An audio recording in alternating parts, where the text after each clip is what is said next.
Lagos is dirty, isn't it? Can you make it clean? And in cleaning it, can you monetize it? Whilst critics are seeing slums, you are seeing opportunities in those slums that can be converted into wealth. What are you saying? What are you thinking about? Today, mobility is a problem because cost of fuel is high. How do we use CNG to move around because it's cheaper? How do you collaborate with people with resources to be able to assure mobility is affected? There's something that is typically missing here, and I've had the privilege of mentoring a lot of people, and some of them billionaires and the rest of them. I've seen that the number could have become bigger, but for the fact that most people lack execution. They can't talk about it. PowerPoint presentation, perfect. Eloquence. Now, roll your sleeves and get it done, the problem starts. Doers are the only ones that can make it in life.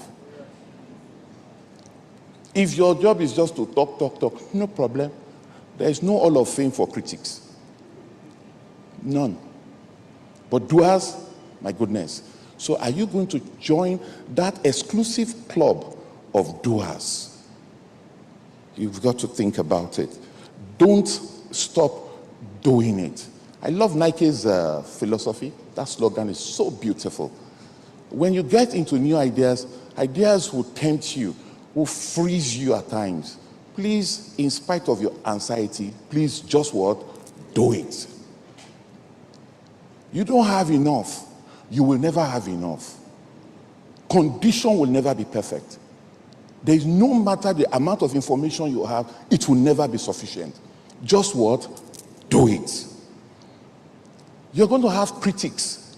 And by the way, majority of us rely on other people to validate ideas that are beautiful, and they kill those ideas for us. Analysis paralysis. We want to be sure that it's perfect. My goodness, we are not perfect. And if we're perfect, it is finished. The day we attempt perfection is finished. And trust me 100% on this. Perfection will only be in eternity. It's not here. There is work to be done. No matter how beautiful a product or service is, something better is coming. So are you the one that is going to bring that something that is better?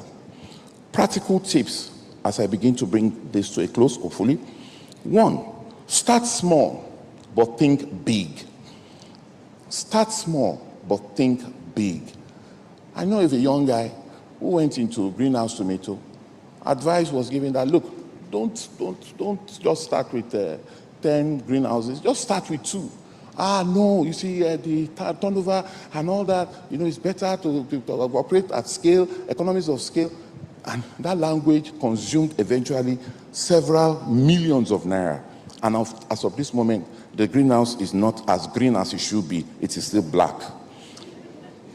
Our company, Sahara, our company started as what? Just a clothier, men's room. Just from men's room, selling clothes. And today, we've become a multinational, employing over 6,000 people with turnover that would astound you if I mention it, but it runs in billions and in dollars. From selling clothes. So start small. It's not evil to start small. It doesn't belittle you. You are experimenting. You can then now pivot and then scale when you've learned the ropes and you understand how the business is done. Think big, start small. Solve real problems. If your prosperity is not about problem solving, then you are doing yahoo yahoo. There is no two way. Everybody that fell into seabase, the sea of seabase, they got drowned because they didn't have any problem they were solving. It was only greed that was offered. And on that temple, several people lost money. I know some of you are here. Ekpeleo.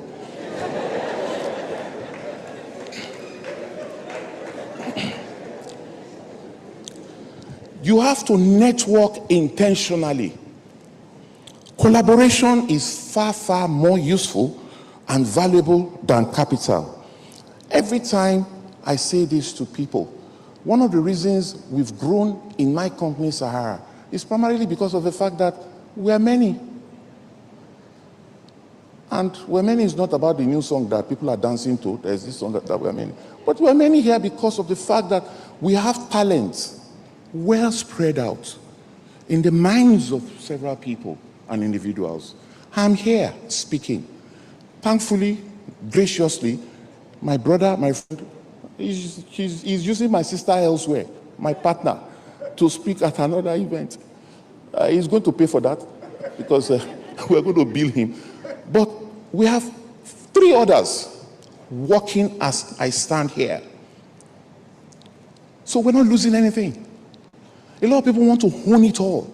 You want to have everything. Trust me, you cannot have generational wealth if you are just the sole trader.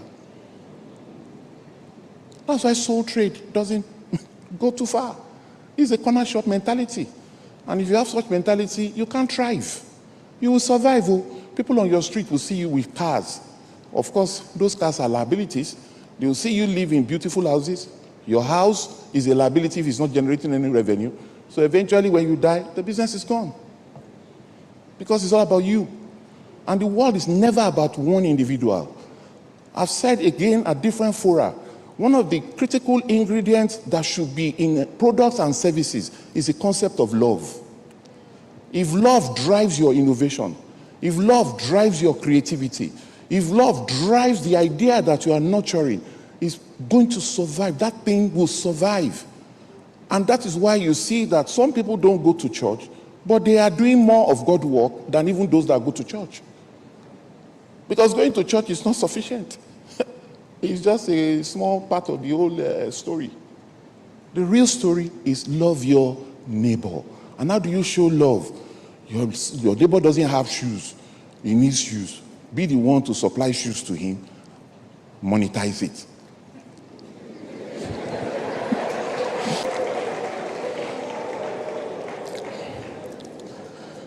You have to embrace digital tools.